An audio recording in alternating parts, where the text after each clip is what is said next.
Well, hello there, it's Antrice, and welcome to another episode of the Savvy Painter podcast. You know, until I started my own podcast, I had no idea how much work it takes to keep one going. That's why so many podcasts disappear so quickly. Did you know that the average podcast lasts less than 6 months? And even when you include mega hits like NPR's Serial or This American Life or one of my favorites, On Being, all told, the average podcast gets less than 300 downloads per episode. Savvy Painter averages more than 7,000 unique downloads. And there's even some that are 25,000. Apparently, I'm doing something right. And look, I know it's not perfect, but I have somehow managed to keep this podcast going for more than 4 years by myself. I am no Ira Glass or Terry Gross, but did you know that they have an average of 15 to 20 people working on each episode, doing research, coordinating guests, creating graphics, writing scripts, keeping the website up, keeping the technology working, handling promotions and social media and marketing, and still responding to listeners? They have a whole team working behind the scenes so that the host can focus on the interviews. Guess who does all of that for Savvy Painter? I do. It's me, all by myself. It's a lot of work. They also have people who edit the podcast, handle the sound engineering, write the show notes, upload the final episode for distribution, and upload and publish all of that to all of the podcast channels and the website so that listeners can just click a button and hear an episode. I work with an amazing company called Podcast Fast Tracks who does all of that for me. And thank God, because if I didn't have them, I would be curled up in a little ball in the corner of my studio. Point being, there is a ton of work that you never see, and it's not cheap. It costs about $1,000 a month to keep Savvy Painter going, and that's because I do most of it myself. My guess is you had no idea what happens behind the scenes to make sure that you get an episode every other week without fail.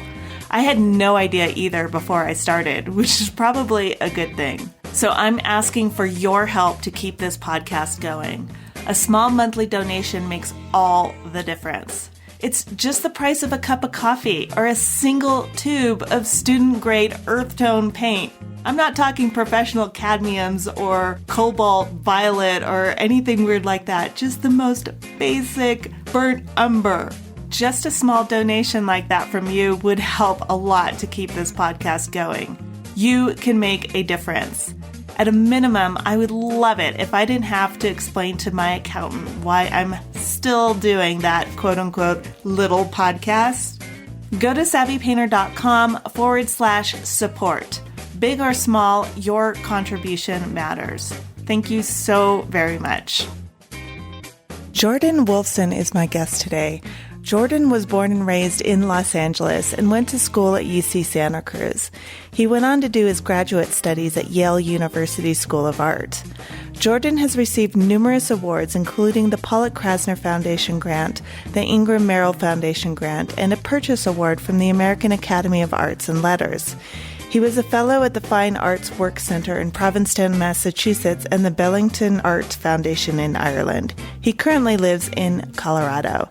In this episode, Jordan and I talk about his transition from learning to becoming an artist. At first, we're sort of wandering in the dark, guided by distant voices of other artists and instructors. But eventually, we find our footing and gain the confidence to express ourselves in our own voice. We also discuss how we communicate through painting when words just aren't enough. And Jordan shares his ideas about the relationship of painting and presence.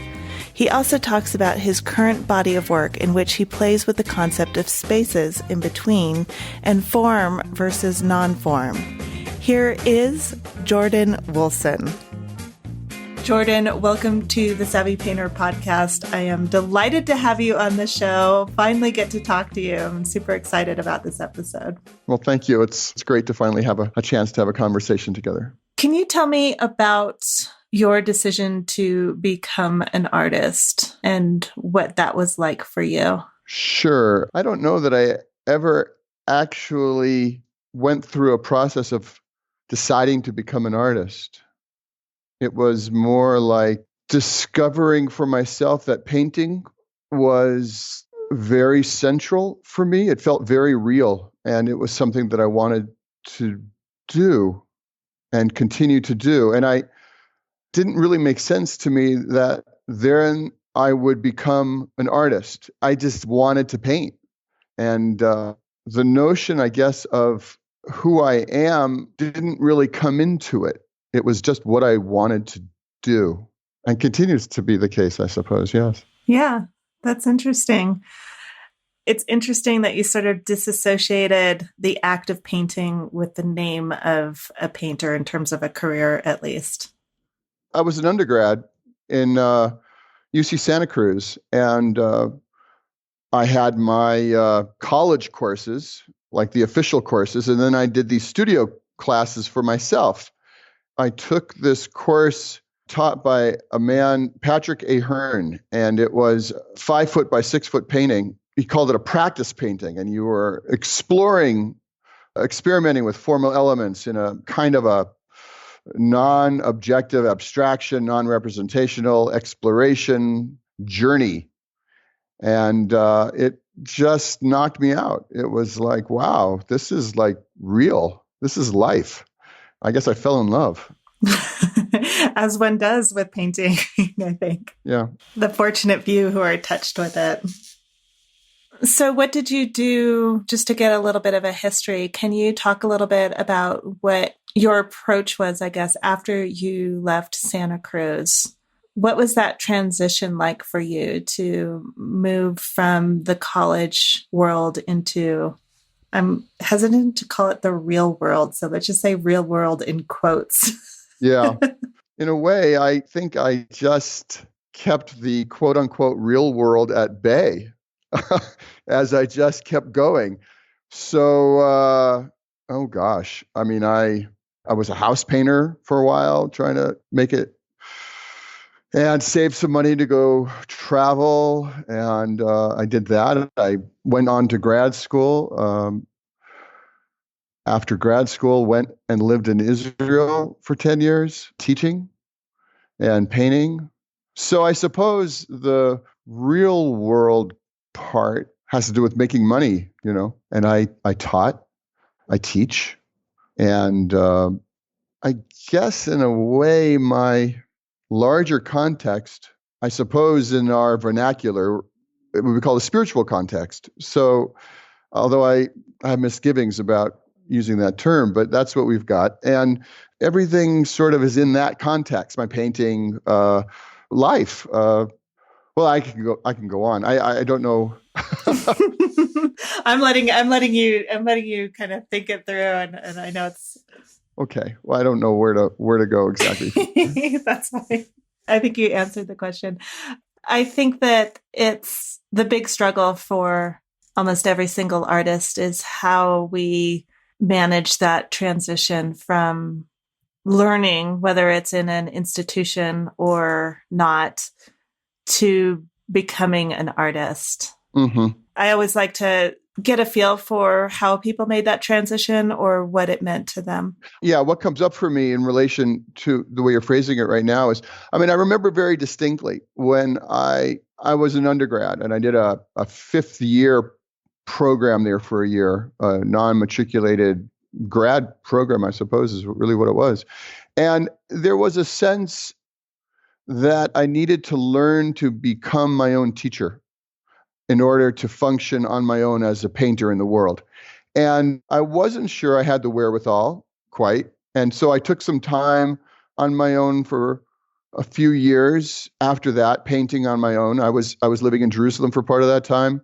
That was part of my spiritual journey, and painting. And those paintings I used to apply to grad school because I felt like I needed more learning how to teach myself from all of the painters and artists I met in grad school. And then it felt like, okay, maybe I've got enough momentum now, how to think about my process, how to carry me through, I suppose, something like that. Mm-hmm. Yeah. I think it's so interesting. I think you're probably the only person I've heard answer the unasked question of why did you go to grad school so that you could learn how to learn, learn how to teach yourself how to paint. Yeah. What did you discover about how to teach yourself to paint? Well, there were, of course, lots of different things. In a very technical way, even though I had been already painting for a good number of years and, some successful paintings had occurred, but I wanted to really be able to bear down on appearances and capture what I saw and get that skill set. And it was hugely helpful to have teachers guide me through the process. People like William Bailey or Andrew Forge. That would have been a hard one to figure out on my own for sure. And it was, they kept saying, yeah, you're moving in the right direction. Keep going, look for this, look for this. And so there was that sort of process, which is, when you first start going through it, it's sort of like walking in the dark. You don't know how to get through there. Right. And you hear this faint voice saying, yeah, you're going the right way. Keep going, right. Keep going. And you're like, oh, okay. Okay. All right. I'll trust you there. But then there were other things. Like I remember I was doing this painting. I had set myself up in front of the big industrial sink where everyone had been cleaning their brushes for decades. And there was, caked on, old paint. People had also wiped their brushes on the wall, and it was newer kind of colors. And there was this kind of mix of stuff. And I settled down and I was doing small sections, painting from observation. And I had my headphones on and my little easel, etc. And Andrew Forge came by and he said to me, what are you doing? I thought it was pretty clear what I was doing. And I he's a very intelligent man. It was like, I didn't know quite how to reply. And I said, well, I'm painting the sink. And he looked at my painting, which was, I was really engaged with all these layers of the grays and the old cracking paint that had been layered. And there were also some, lime green and quinacridone red and all this sort of stuff that people were wiping. But I had edited those out. And he said, well, compared to your painting, what you're looking at looks like a bouquet of flowers. It's like, oh, I kind of saw that. And then he said, you need to start thinking about what you're doing. Ooh. Right? Yeah. It was a gong. It was like, the gong was hit and it's still going. It's still those words, right? So there's something about the whole sense of reflection, about digging in deeper, about what's real, how to make it real. All of that came through my relationship with all these different painters, teachers. One time, John Walker came into my studio and he looked at what I was doing and he said, stop making art. You're executing your painting.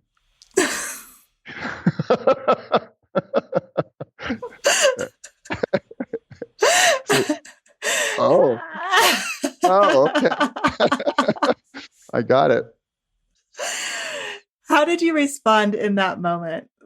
Oh, I took it. I understood what he was saying. There were a number of those kinds of episodes, of course, because that's their job, to break us down, not out of some kind of hierarchy or malice, just in order to get us to move beyond our assumptions, move beyond our safe zones. And so, I tried to roll with the punches because was the easiest and most fruitful way to go, really. It's such a breath of fresh air, I think, when somebody does that to you, sort of snaps you out of your own head and your own rote ideas of painting, I guess. I think my version of that was someone saying to me, Antrice, this is painting, it's not crochet. And I remember thinking, what are you talking about? I don't even crochet. But right. It's just that it's the repetition of that over and over again, of crocheting, which you cannot do with painting. You have to stay present. Mm-hmm.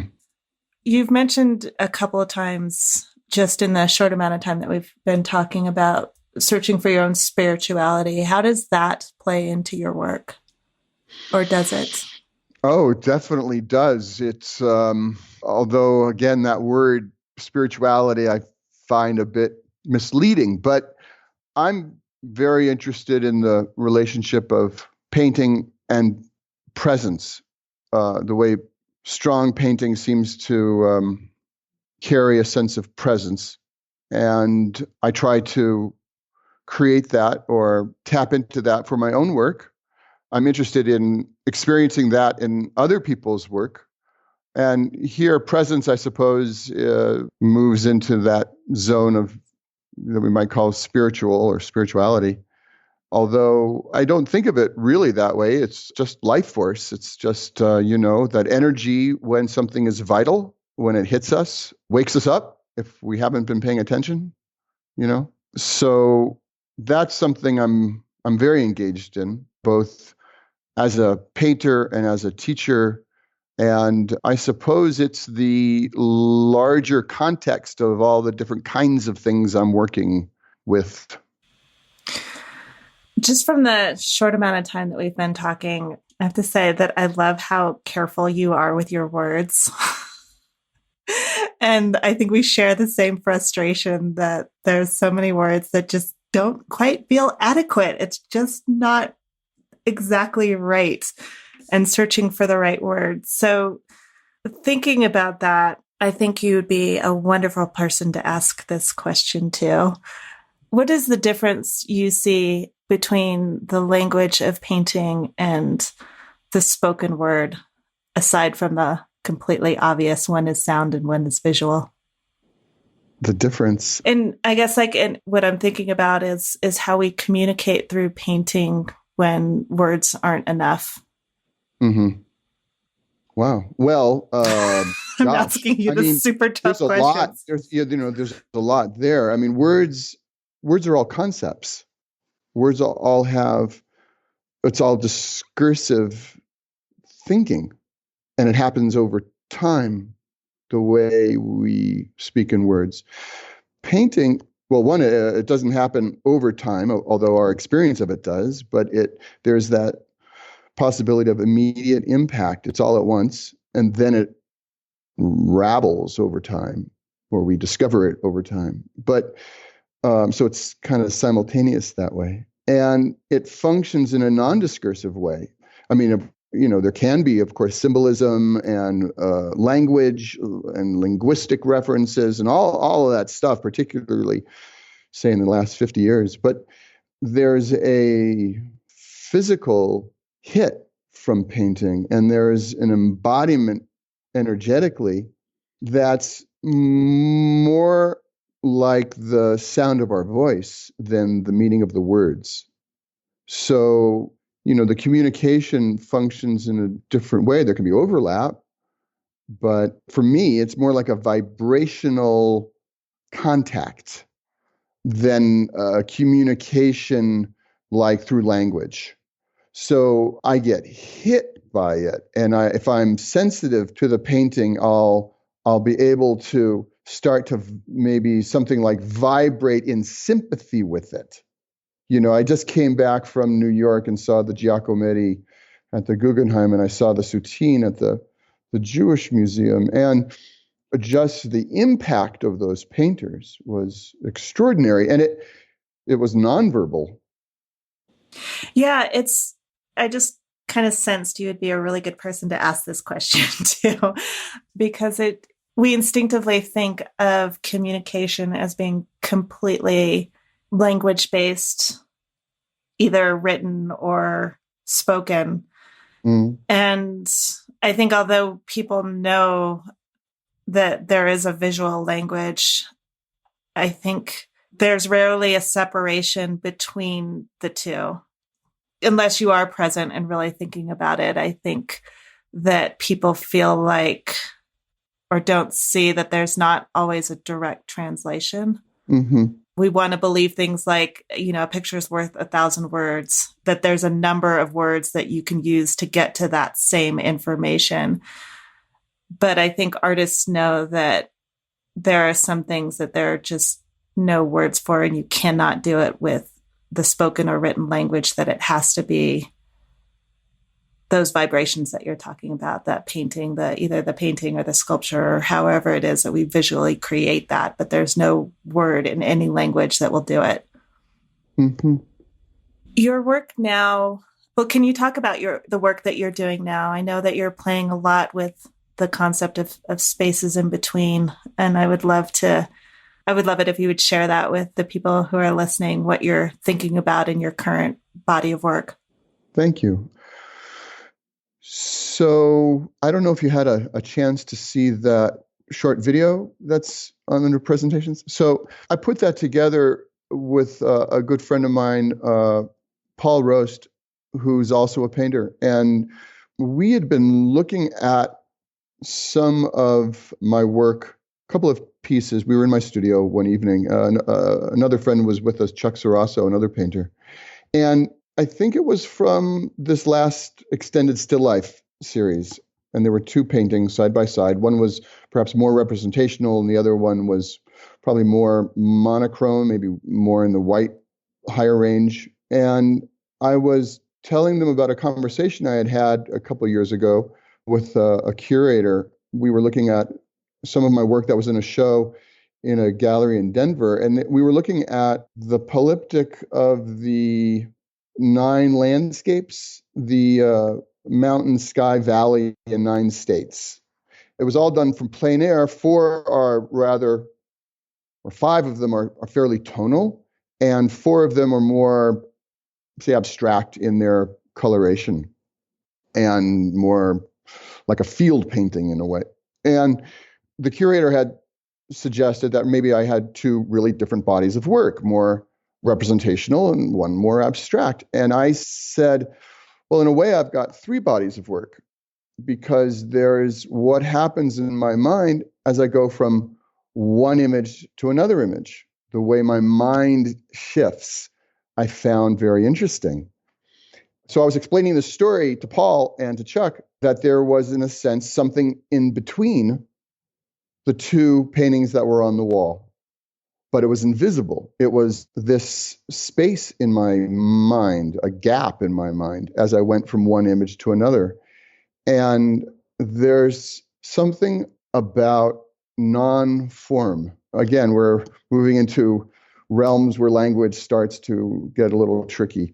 There is a experience of awareness that I am deeply interested in. It's inside form, it's before form, it's behind form. And how I'm a painter, I love to paint. I'm wielding form, and I love to wield form, and it's intoxicating. And I'm interested in exploring how to wield form in order to locate what is in between form, what is inside, what is prior to, and this relationship of form to non-form. I love it. Well, that completely resonates with me. And if anybody's listening and they're going, I don't even understand how you would start to paint that, I know that feeling so well, because I've been thinking about a similar concept for a couple of years now and trying to wrap my head around it, but it's vapor, so it's very hard. But I was painting, this is actually when I met Ilana Hegler.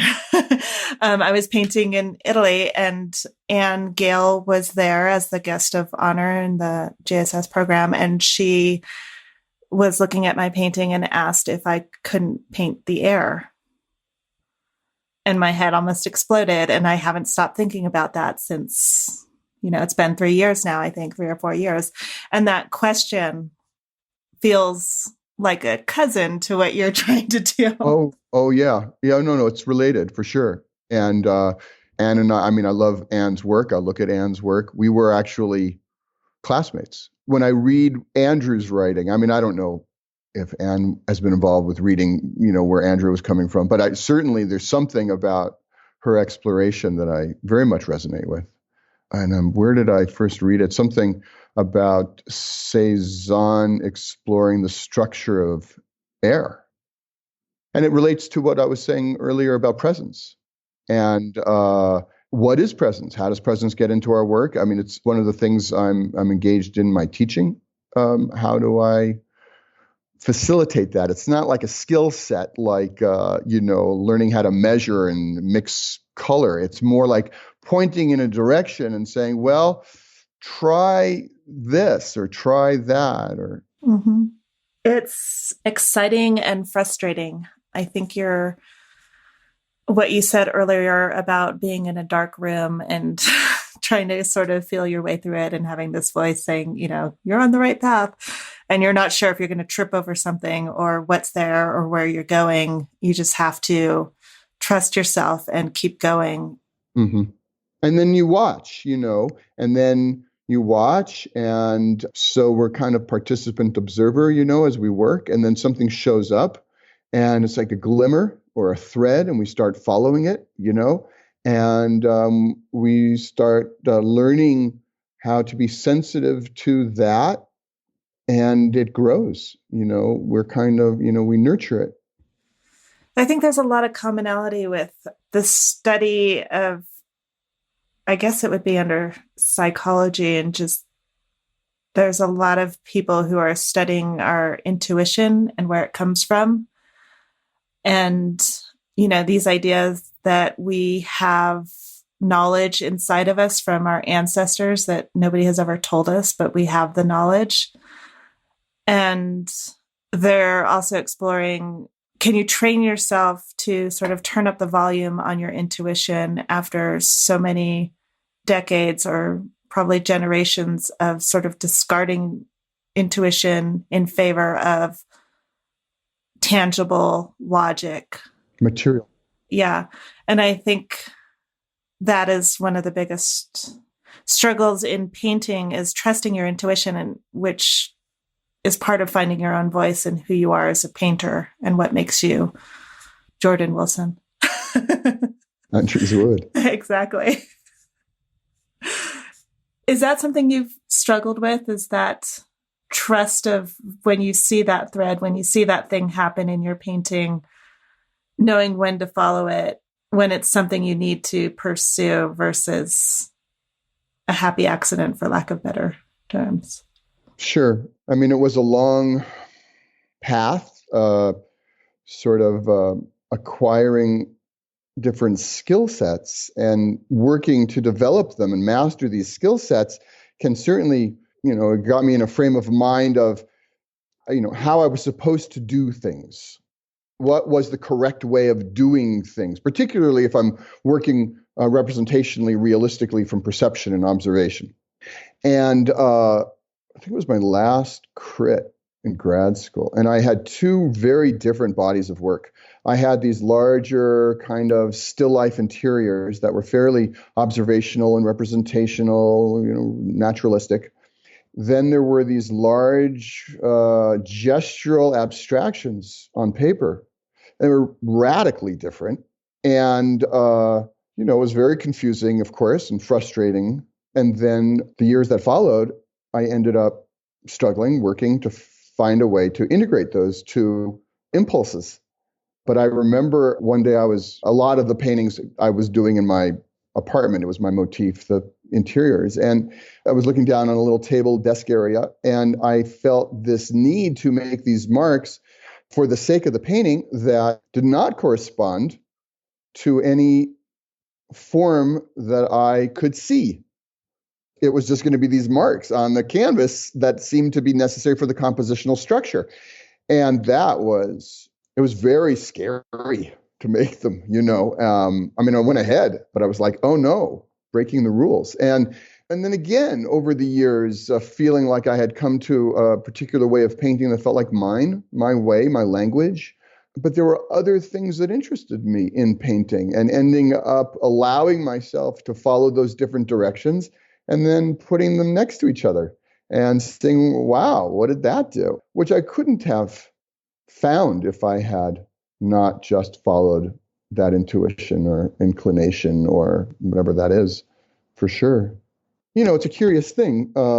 As painters, we're doing something that's rather contrary to the way things are done in our culture. And there aren't easy rewards. There's no real clear map. And now in our gallery world are unraveling, and how does all this work? And we don't know. And it certainly isn't the way it used to be for our teachers. And how else to go except to follow our intuition, because there is no clear map here. There is no, so both on the canvas in the studio, but also in our lives, it's like, how are we supposed to do this? Mm-hmm. It's a good question. How are we supposed to do this? Well, you've invented this extraordinary form, right? What we're doing here, which is fabulous. Looking at, well, gosh, how do I work with what's going on? Right. What are all the pieces here? It's such a paradox, and it's so comical that, as artists, we're the rebels in society, right? And yet we are so obsessed with the rules and how things should or shouldn't be done with our art career or our art, or can you put that mark there if it's not really there? Who's going to find out, and who's going to come shake their paintbrush at us and say, no, Jordan, that mark was not there in real life. You cannot put it down. It's like we have this comical, I think I'm a perfect example of it, this sort of comical simultaneous desire to break the rules, and yet this unbearable need to do things correctly and follow the rules. And it's a fun thing to explore.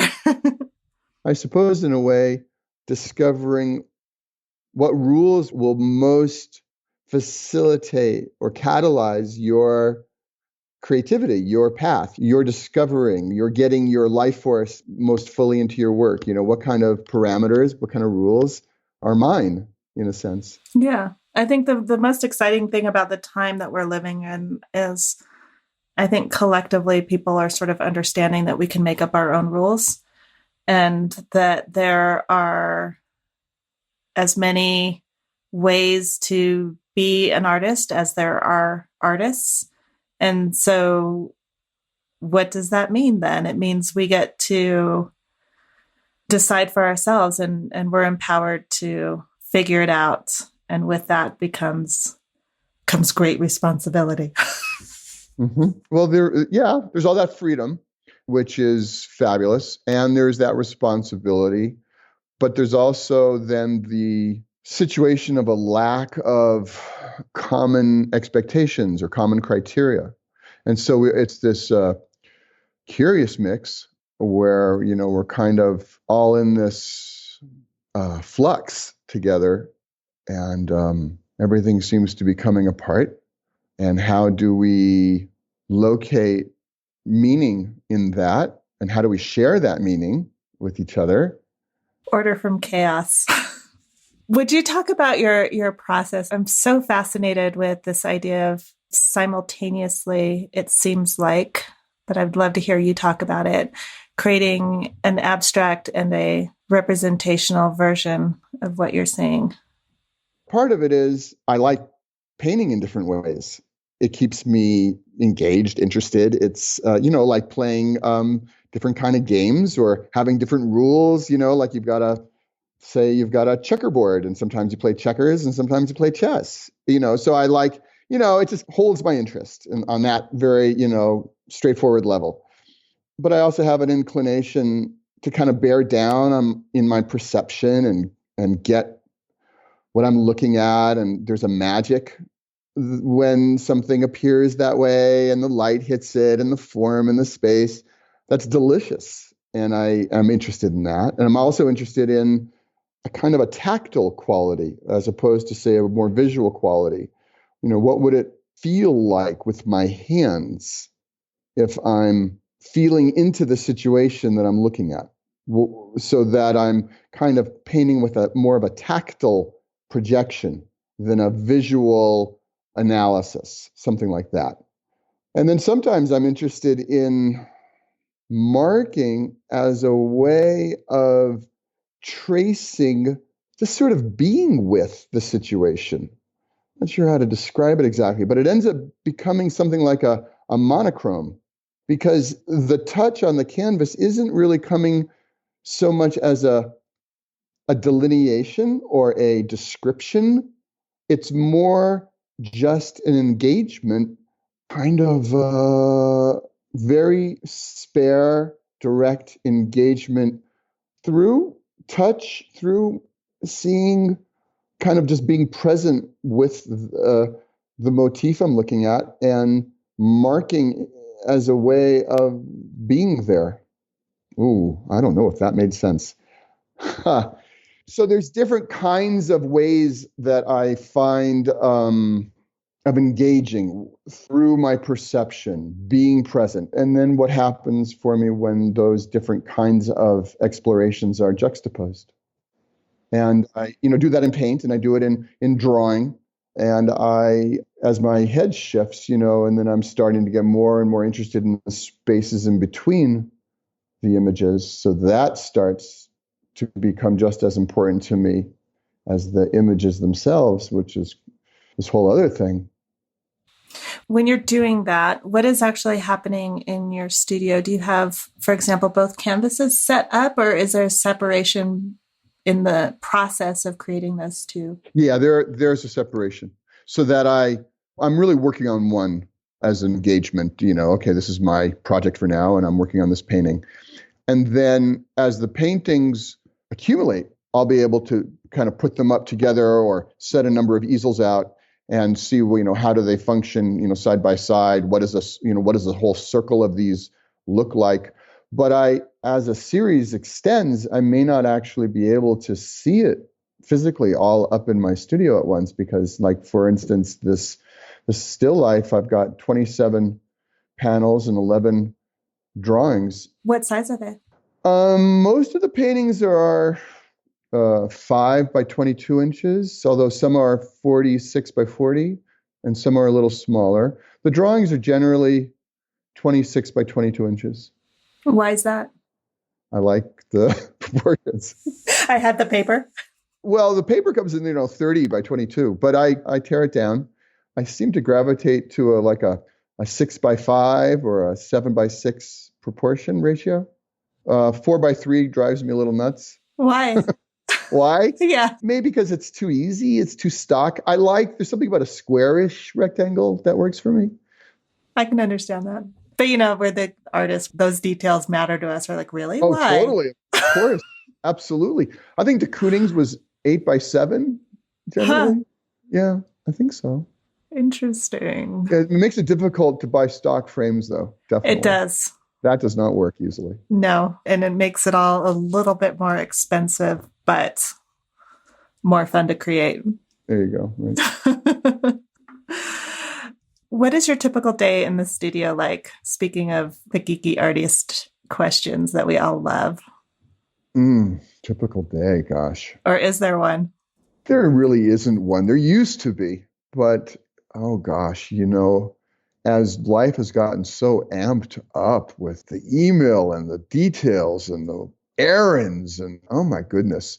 But I suppose, what could it look like? I mean, it's jumbled. I mean, a day, I'll have like a half day section in the studio, and then I have to do errands, or I have to, go get my kids, so it's a mix. But I'd say, that half a day looks like I put up the coffee for sure. I plug in my music and, get the music going. I start working in a drawing or back to the painting, or that's mostly, and I'll work on something for a few hours.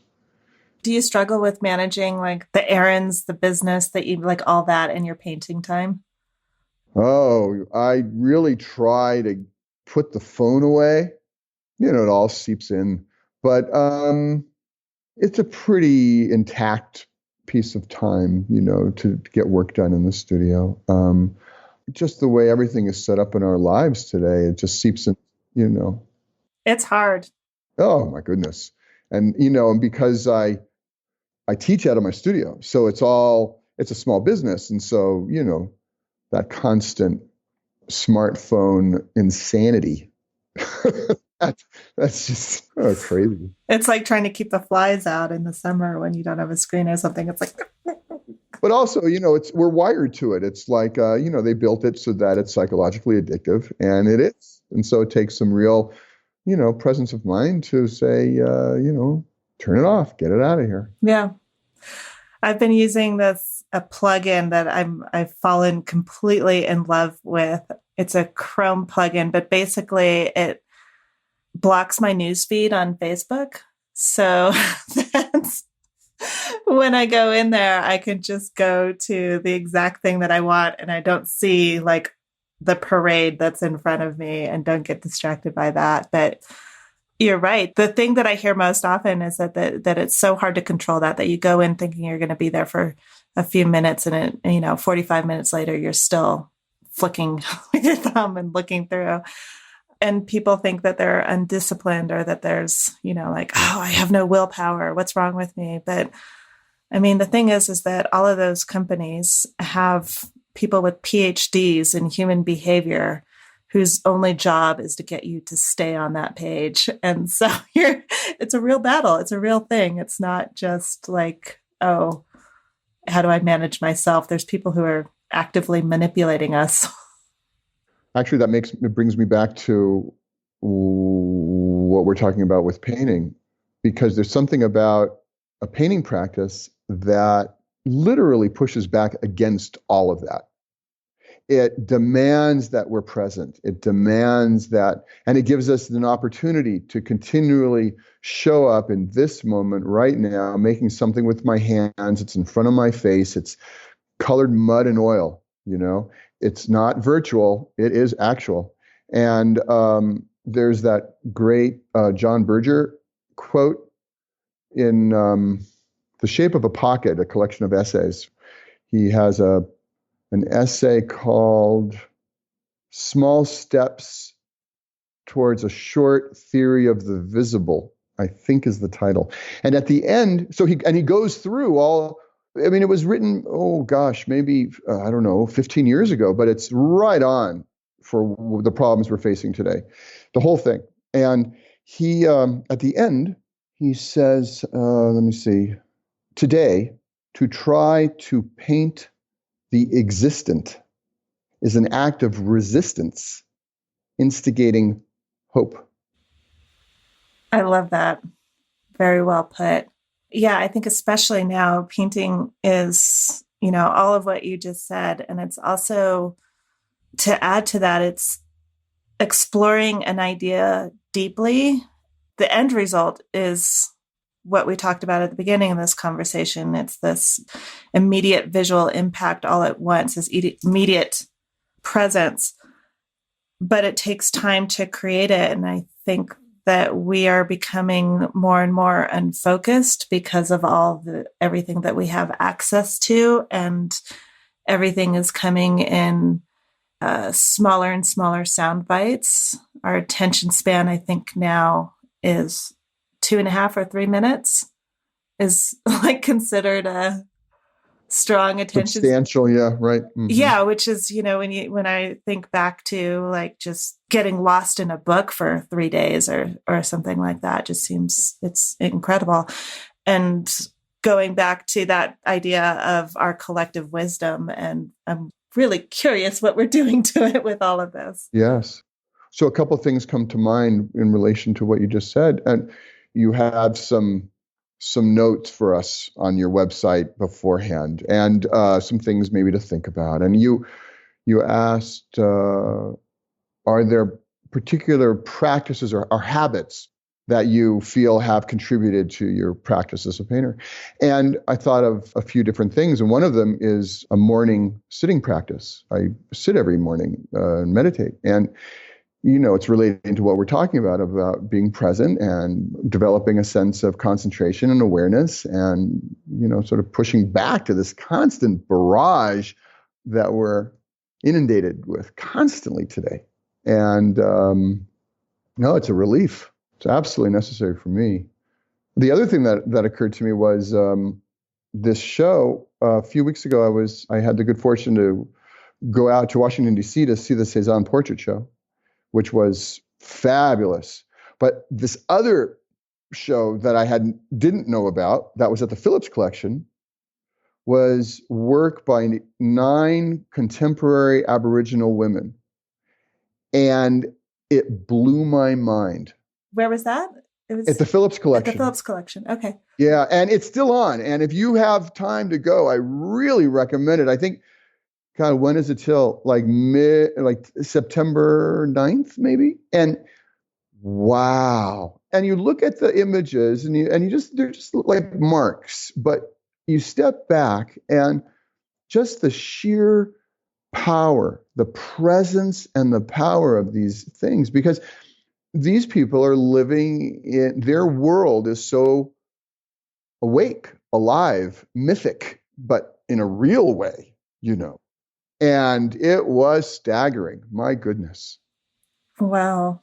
Yeah. Wow. You should go. I know. When are we going to have teleportation? I want all the benefits of that. None of that. There's a catalog, but the standing in front of these things was really quite. Yeah. Yeah. It's a totally different experience that we need more of to be in the full presence at the exact proportion and size that the artist intended. It matters. Absolutely. Yeah. So much more to be said and talked about. It's hard to keep this to an hour. The question I want to ask you, though, is the one painting for you. If you could own a painting by any living artist, what would it be, or whose would it be? I suppose I would pick something by Frank Auerbach. If all of Frank's are taken, maybe Leon Kossoff. I love his work too, but Frank Auerbach's work really, really knocks me out. Why is that? It gets back to this sense of presence. They carry enormous power and life force. There was a great show at the Getty a couple years ago of a bunch of the London painters. And each of them had like a room that went a range of young work to older work. And I just couldn't leave that room. It was just, there's something about, unpacking that and understanding through the power of the work that it arrived at that state because of his core commitment and his life and the way he shows up. And he grew up at a different time than we've got now. And there's something about being able to tap into that. I'd like to live with an embodiment of that energy, as a way of staying awake to it, Of course, if you open that question to a non-living, I guess a lot of folks there, but it's a similar kind of deal, Yeah. Yeah, it's like you get in a tractor beam.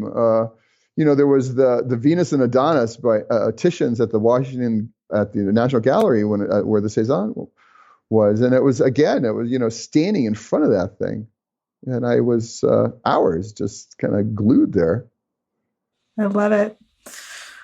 My last question for you: what have I not asked you that you feel like people should know? I guess what I'd like to also just refer to is there's a sense that I'm involved in something like a recontextualization of painting. That's what I forgot to ask you about. And I have it right there on my screen.